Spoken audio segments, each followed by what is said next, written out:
Good morning guys, আমি চলে এসেছি নেক্সট ব্লগ নিয়ে। তো গাইজ আমি এখন মারছি ব্রাশ, এখন বাজে সকাল 7টা। তো আমরা যাবো অল্প পর কম্পিউটার ক্লাসে, মানে কম্পিউটার পরীক্ষা হবে 10 নম্বরের। তার জন্য আজকে 10টার দিকে হবে, নাহলে অন্যদিন 4টার দিকে হয়। তো আমরা 8টা পরে রেডি হবো, রেডি হয়ে কম্পিউটার ক্লাসে তো দেখা হচ্ছে। আমি মাত্র রান্নাঘরে ঢুকলাম, দেখি মা এখানে রান্না করছে। তো তোমরা মায়ের রান্না কার কার পছন্দ তোমরা অবশ্যই কমেন্টে বলবে। ওই যে আমার ভাগ্নি, ওইটা কী করতেছিস তুই? হ্যাঁ ভাই দেখো মারতেছে আমাকে। ঠিক আছে, আমি হয়ে গেছি রেডি, এখন যাচ্ছি কম্পিউটারে ক্লাসে। এখন টোটোতে উঠবো, টোটোর থেকে এখন নামবো কম্পিউটার ফালাকারে, আমাদের বাড়ি থেকে প্রায় 1 কিলোমিটার দূরে। তো গাইস আমরা টোটোতে উঠে গেছি, আর টোটোতে দেখি কেউ নাই। তো আমি প্রায় চলেই আসছি। আর যে জায়গাটা দেখতে পাচ্ছ এটার নাম হলো মুক্তিপাড়া, জায়গাটার নাম। এখানে অনেক বড় করে দুর্গাপূজা হয়। গাইস আমরা এখন কম্পিউটার ক্লাসের সামনে এসে পড়েছি। গাইস আমার বন্ধু এখন আমার জন্য অপেক্ষা করতেছিল, এখন ও আসছিল। এখন আমরা যাবো পরীক্ষা দিতে। তো রেডি তো পরীক্ষার জন্য? হ্যাঁ হ্যাঁ রেডি। কি কি বলছিস আজকে? দেখি কি কি পারি। আমার তো গাইস করাই হয় নাই, তাও চেষ্টা করবো। তো দেখা যাক, এখন যাচ্ছি কম্পিউটার সামনে, এইগুলিতে ঢুকবো। আবার এখানে কম্পিউটার ক্লাসটা হয়, তখন আমরা যাচ্ছি কম্পিউটার সামনে। তো আমরা রুমে ঢুকে গেছি, এখনই পরীক্ষা শুরু হবে। আর এখানে সবাই বন্ধুরা সবাই বসে আছে। তো পরীক্ষার পরে দেখা হচ্ছে। গাইস আমাদের এক্সাম হয়ে গেছে কমপ্লিট। তো কেমন হলো এক্সাম? এক্সাম দারুণ হয়েছে, শুধু লিখতে পারি নাই। কলমের কালি শেষ হয়ে গেছে বস, কলমের কালি শেষ হয়ে গেছে, কলমটা ঢিলে ভেঙে ফেলেছি আমি। তোর কেমন হলো এক্সাম? আমার তোর এক্সাম কেমন হলো একটু বলছি তো বল। আমি লিখতেই পারি না।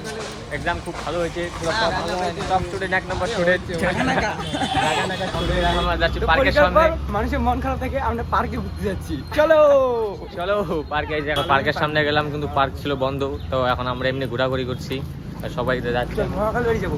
তো ভাবতেছি মহাকাল বাড়িতে চলো যাওয়া যাক। পার্কে তো বন্ধ, পার্কে বলবে 1টার দিকে। তো আমরা এখন যাচ্ছি মহাকাল বাড়ির সামনের দিকে। তোমরা ব্লগটা দেখতে থাকো লাস্ট পর্যন্ত। তো গাইস আমরা এখন যাচ্ছি মহাকাল বাড়ি। গরমে দেখো আমরা বর্তমানে আছি, আমরা এখন হাত খোলায়। হাত খোলার সামনে আছি। আজ এই গরমে যে অবস্থা। গাইস আমরা এখন মহাকাল বাড়ির সামনে চলে এসেছি। এই যে আমার 2টা বন্ধু সামনের দিকে সবসময় থাকবে। তিনটা সরি। তো এই যে মহাকাল বাড়ি গেটের সামনে এখন পৌঁছে গেছি। এখন চলো মহাকাল বাড়ি ঢুকা যাক। ওই সবাই ডান পাও দিয়া ঢুক। হ্যাঁ গুড। একটা নমস্কার দে সবার ফার্স্টে। গাইস কমেন্টে বলো এটা কিসের গাড়ি। এই দেখো গাইস আমরা এখন মহাকাল বাড়ির সামনে আসছি। এখন বাজে দুপুর 12টা। এই যে এখানে পূজা হচ্ছে। তো গাইস আমরা মহাকাল বাড়িতে এসে পড়েছি। এখন আমরা যাচ্ছি বাড়ির দিকে, রওনা দিচ্ছি। তো এখন হাটখোলার দিকে রওনা দিচ্ছি। হাটখোলার দিকে, তো বাড়ির দিকে যাচ্ছি আমরা এখন। হ্যালো বন্ধুরা, তো সারা দুনিয়া ঘুরে এখন আসলাম, এখনো গেট খুলে নাই, কারণ এখন 1টাই বাজে নাই। তো আর 20 মিনিট পরে খুলবে। তো আমরা দেখতে থাকি কোথায় আছি। এখন ভিডিও বানাবো কি বানাবো না তাও ঠিক নেই, কিন্তু আমরা পার্কে ঢুকবো না, এখান থেকে চলে যাবো বাড়ি। বন্ধু হয়ে গেছে কমেন্টে, আর আমি তো বলতে পারতেছি না, তো বন্ধুকে দিয়ে বলা দিলাম। তো গাইস আমরা এখন যাচ্ছি বাড়িতে। আর সবার বাড়ি আলাদা আলাদা, তাদের বাড়ি একসাথে, আর আমার বাড়ি হলো আলাদা। এখন আমি যাবো টোটোতে। ট্রেন খুলে গেছে এখন তার বাড়ি। তো আমি যাবো বাড়িতে, আলাদা। এখন আমি টোটো যাবো। বাই বাই দেবে, bye bye, tata, bye bye. ব্লগটা আজকে এত পর্যন্ত। ব্লগটা কেমন লাগলো অবশ্যই কমেন্টে বলবে। আমরা আসছি নেক্সট ব্লগে, তত পর্যন্ত বাই বাই।